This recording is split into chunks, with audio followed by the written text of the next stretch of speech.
More than 100 killed in Syria today by the regime forces, mostly in Al-Qabun neighborhood in Damascus.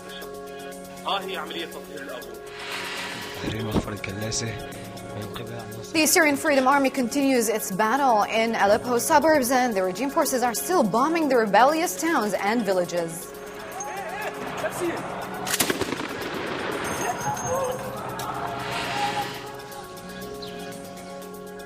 And due to the deteriorating security situation in Turkey, Turkey decides to close its borders with Syria.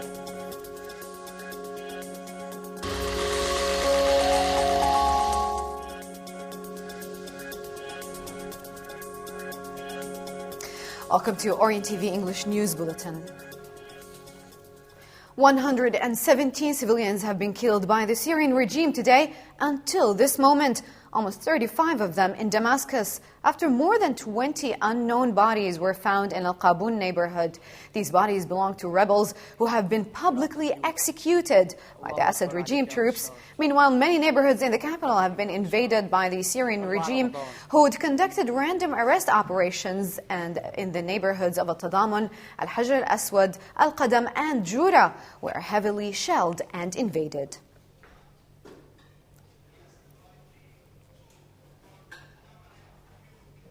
In Damascus suburbs, the town of Al-Tal was attacked by heavy artillery amid a movement of displacement among the terrorized residents. And according to activists, the random shelling continued on many other parts of the capital suburbs, where the regime carried out widespread arrest raids.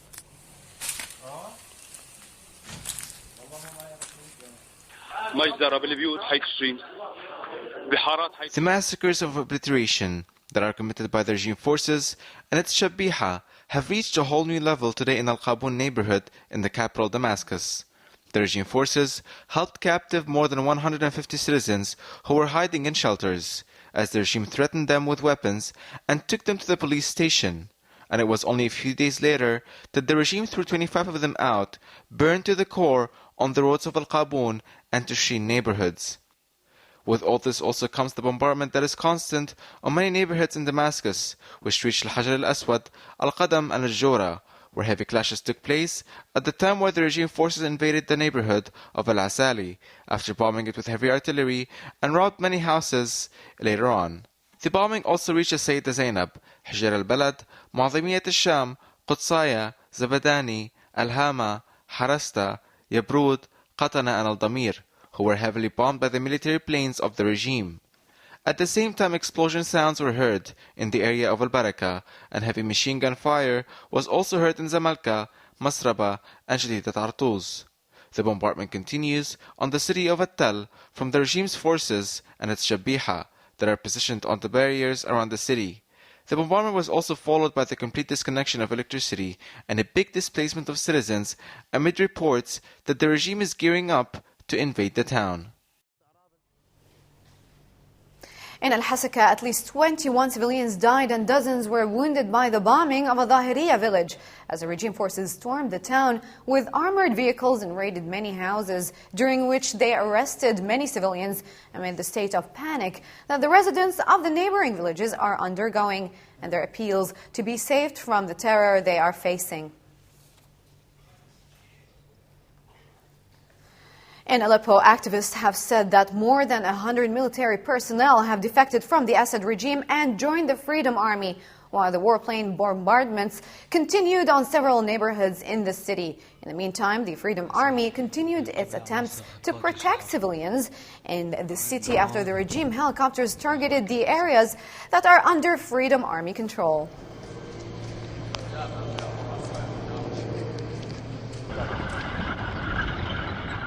The regime's tanks are headed to Aleppo after they withdrew from the area of Ras al-Shughur and the northern suburbs of Idlib.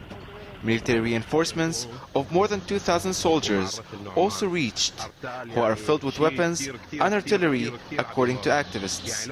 But it wasn't long until these reinforcements were interrupted by the Syrian Freedom Army that caused many damages in the regime's troops. A real war is occurring in Aleppo, as pictures show, where the regime forces used military planes and helicopters in its bombardment that failed to hit its targets after being hit by the Syrian Freedom Army's weaponry. The planes are Russian-made MiG planes who also targeted the neighborhoods of Al-Bab, Maysar, and Jizmati amid news of the fall of many victims and injuries. What the Syrian Freedom Army achieved in its modest weaponry exceeded all expectations, whereas for the supplies of their weapons, the majority of it consists of the regime's weapons that were left over after the regime lost countless battles with them.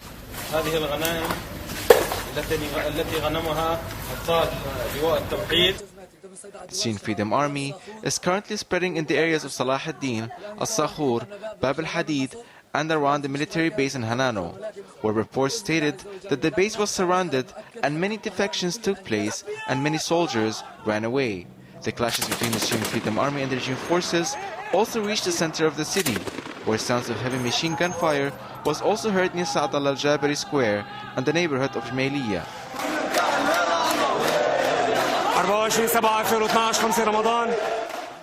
Clashes also occurred during the daytime, while Ramadan protests also took place at night in the neighborhoods of Al-Mashhad, Al-Khalidiyya, Al-Zibdiyya and many others, where the opposition chanted for freedom and the overthrow of Al-Assad's regime.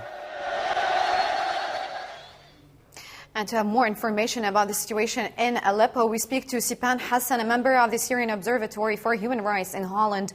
Sipan, thank you for being with us. Hello, good evening. Sipan, can you tell us more about the situation, especially the humanitarian situation in Aleppo at this moment? In the humanitarian situation, you asked. We have been informed that there is immigration from the Al-Sukkari neighborhood because of the shelling from this morning, and also we have in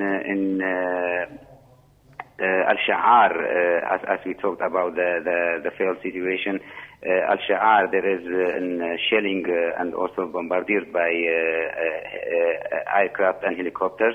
We have in Al-Sukkari also bombarded this today. In Saif al-Dawla, Al-Bab, we have too many wounded people, and some of them they have a really serious situation. In this evening, 3 people have been killed. We have 3 martyrs in Al-Marja because of the shelling, and also we have 7 citizens being wounded because of the shelling by the helicopters. Do you think that the shelling is more in the areas that are under the control of the Freedom Army, or is it just random?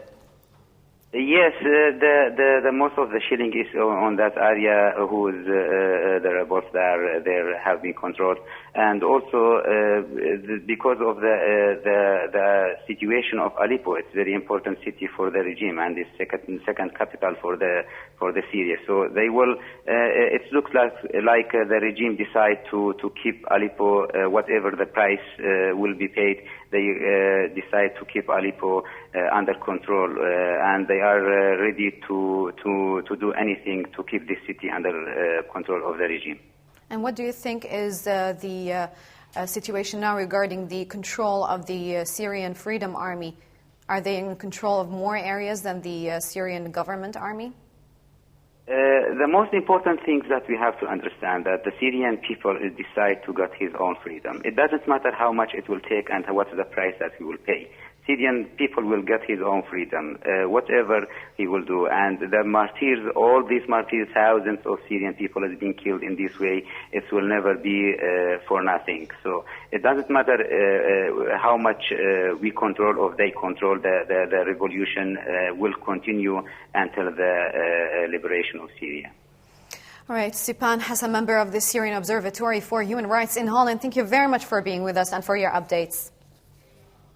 Moving on to Homs, where the security forces tried to break into the city of Orient this morning from the northern side. The Freedom Army were able to counterattack and destroy a number of the regime army's machinery. Meanwhile, the artillery bombardment continued on the neighborhoods of Al-Khalidiyya, Jurat al-Shiyah and Al-Qarabis. Explosions were also heard and rocked the besieged neighborhoods in Homs. This comes as the siege continues on Homs Central Prison.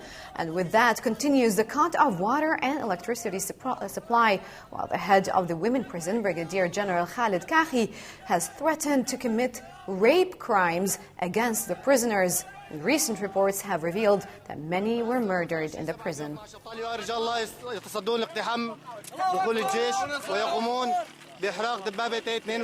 أحد الملاجئ التي قام الأهالي بحفرها للاحتماء من القصف العنيف هذا الطريق.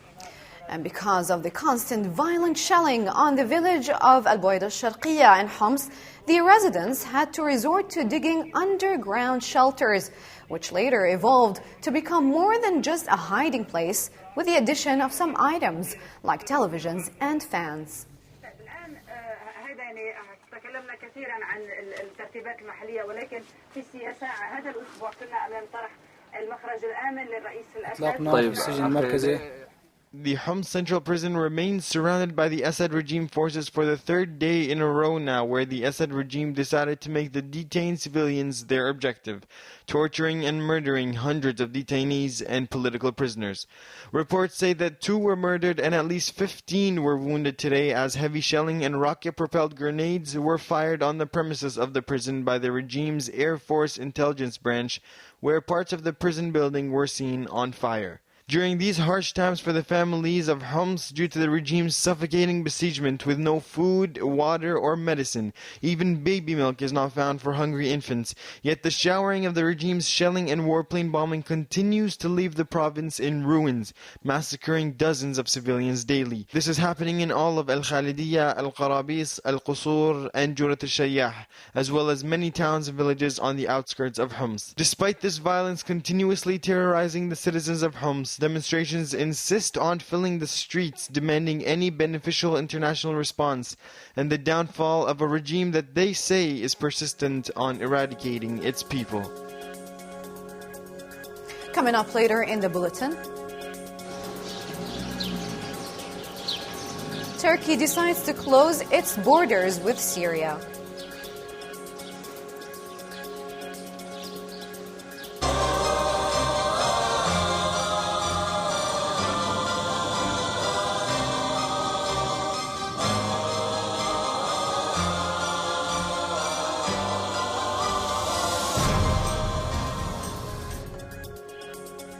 Welcome back. You're watching Orient TV English News Bulletin. In Deir ez-Zor, 7 people were killed, including a child and 2 women, due to the heavy bombardment that targeted many neighborhoods in the city. Meanwhile, the mortar and tank shelling on the neighborhoods of Jbeile continued as the military planes and helicopters bombed Al Kharita since the early hours of the morning.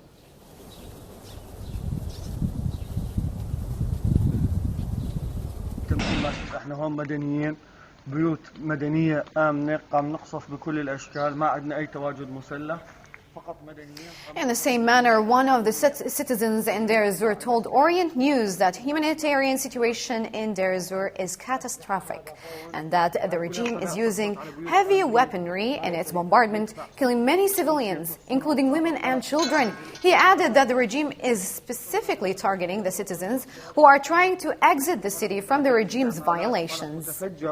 يضرب به المدنيين. من كم يوم شاب طالع لحتى يوزع مساعدات أصيب بمثل هذا الطلق فصابوا بشلل دائم. طبعا القتلى لا تسأل عنهم، كل يوم يقتل منا أكثر من 10 أشخاص. يا أخي الإمتى هالشيء، الإمتى هذا الوضع؟ نناشد العالم. A new massacre was committed in Idlib where many children died due to the regime's merciless bombardment. More about Idlib we see in the following report. 25/7/2012 مجزرة حقيقية ارتكبها النظام الأسد في بلدة كفر روما. شهداء بالعشرات، جرحى بالمئات. يا الله. Dozens of victims were killed and hundreds were injured. This is the policy that is carried out by the regime forces that keeps its violence against the civilians. Another massacre was committed today against the children of Kafruma in Idlib suburbs, where it's clear that the regime's revenge is not yet accomplished as it continues its campaigns against citizens. Another military campaign carried out by the regime also on the town, where people woke up to the sound of gunfire and the heavy mortar shelling and artillery bombardment of the government. Mortar shells were raining heavily on the citizens of the town that were launched from a nearby valley, according to activists. The same scene is repeated in Kafr Sanja, that was hit by the regime's military planes and the barrier of Hish, which caused the great damage amid the massive terror of citizens that was caused and the displacement of citizens. Towns and villages in Idlib were transformed to ghost towns, where destruction and ruin filled the place after the citizens left their homes, at the time where the clashes are intensifying between the Syrian Freedom Army and the regime forces. A lot of advancements also occurred in the Syrian Freedom Army, as it is increasingly taking over more cities and barriers every day, such as the town of Kansafra. Meanwhile, the revolution in Syria is becoming more angry as the regime increases its shedding of Syrian blood in the holy month of Ramadan. But the rebels are still insistent in their goals in overthrowing al-Assad. In Latakia, the villages of Nahya and Kansabba were heavily bombarded today. And meanwhile, the citizens of Jabal al-Akrad were calling for international and humanitarian organizations to help them due to the bombardment and the besiegement implemented on the towns. 24/7/2012 هنا ريف اللاذقية نوجه نداء استغاثة للجنة المراقبين الدوليين بالتدخل الفوري إلى ريف اللاذقية. نحن هنا في منطقة دورين وسلمى. Rocket shelling was renewed on Dar'a's towns such as Khirbet Ghazale, Al Yadude and Tafas, which left scores of injuries and destroyed a lot of homes amid distress calls. And the shooting continued in Kafr Shams and Al Salamain, while clashes went on between the Syrian Freedom Army and the regime forces.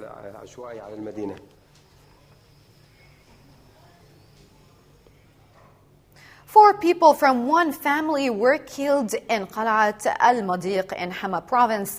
This event occurred after their car was targeted by the regime forces when they were trying to flee. Meanwhile, the regime forces committed a massacre yesterday in Al-Sharia in Hama suburbs when they shot people in one of the mosques in the village after prayers.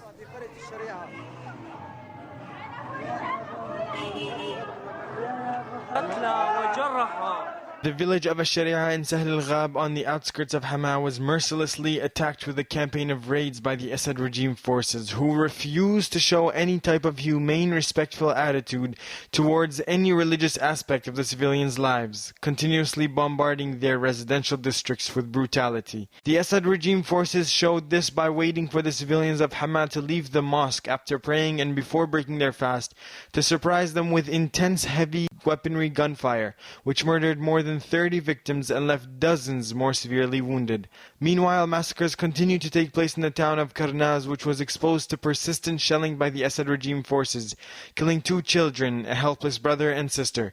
In addition to these 2 innocent children, another 2 young brothers were deprived of their lives in the town of Kafr Nabuda today. Furthermore, displacements are still taking place and more than ever now in the town of Kafr Zeta, where families leave their homes and other property fearful of another massacre by the Assad regime forces, as it has become a norm in many Syrian cities. Moreover, while the village of Al-Hawash has been witnessing continuous shelling and military aviation bombing by the Assad regime for the 3rd consecutive week now, where more than 20 civilian homes were demolished to smithereens, accompanied by dozens of critically wounded victims. Now, despite all this terror that the Assad regime is creating in the province of Hama, its citizens have hope in them with every heartbeat that their meeting with freedom is not too far away. Coming up in the bulletin, Turkey decides to close its borders with Syria.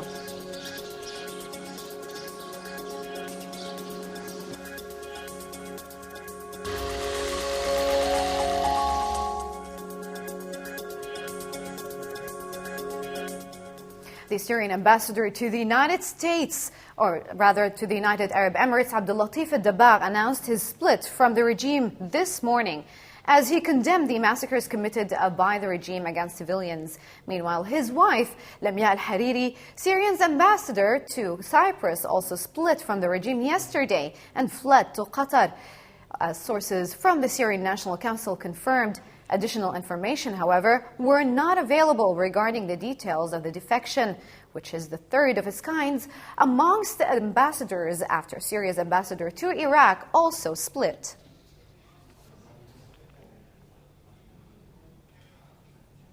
Major General Manaf Atlas, a chief in the National Guards, announced his official split from al-Assad regime. This came in a statement broadcasted by Al Arabiya channel, where Atlas called the Syrians to unite to help build Syria after al-Assad, saying that it won't take long until the regime falls down. وداعيا لفعل المستحيل. أنا العقيد الركن المظلي محمد خير الحالوش من مرتبات الفرقة الخامسة رئيس فرع الاستطلاع. Meanwhile, activists broadcasted images of the defection of Mohammed Khair Halouch, a colonel of the 5th Division of the Syrian Army, who joined the Syrian Freedom Army in Damascus suburbs, and he stated that he will work to form a revolutionary council to free Al-Qalamun.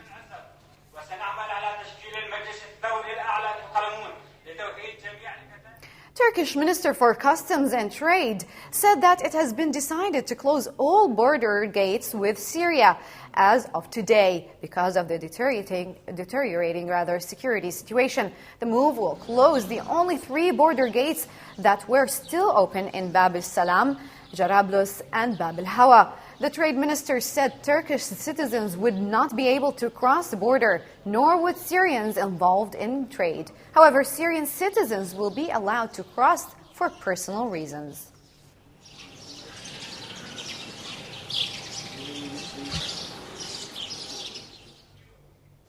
The Russian Foreign Minister Sergei Lavrov renewed his position that the departure of al-Assad should not be a precondition for a political dialogue, and he also accused the United States of justifying terrorism.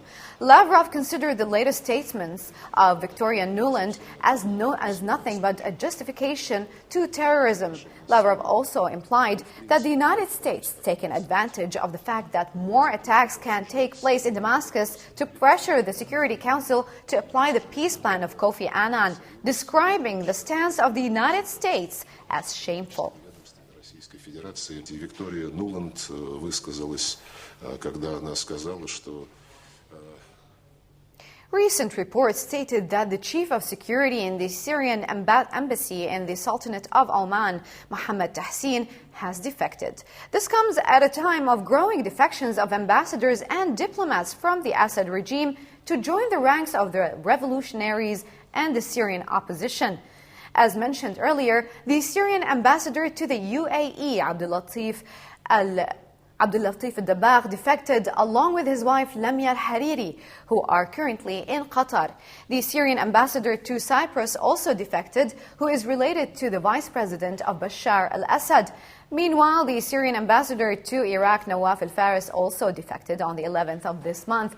Finally, the Syrian ambassador to Russia, Farouk Taha, also defected after the regime fired him from his position 6 months before his defection.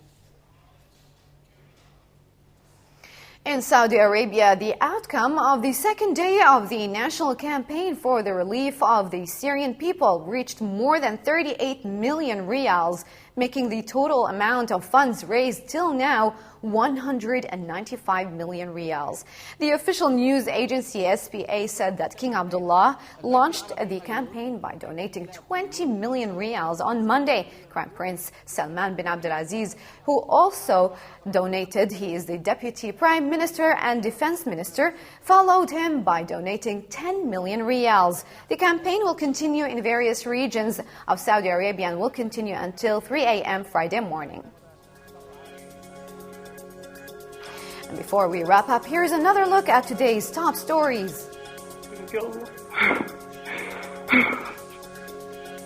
More than 100 killed in Syria today by the regime forces, mostly in Al-Qaboun neighborhood in Damascus.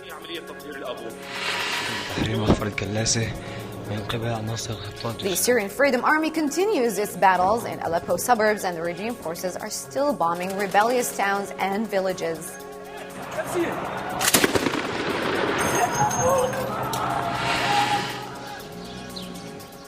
And due to the deteriorating security situation, Turkey decides to close its borders with Syria. With this, we end our news bulletin from Orient TV. For more updates about the Syrian revolution, please visit our Facebook page. Thank you for watching.